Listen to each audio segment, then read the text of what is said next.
whether it's a round rectangular shape. We will choose the design here. I will apply the changes. Let's make the shapes there.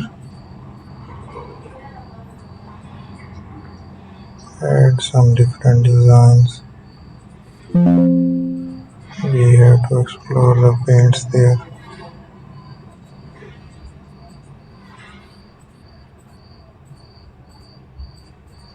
So there we are.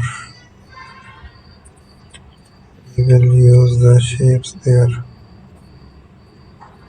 Add another paint there as well.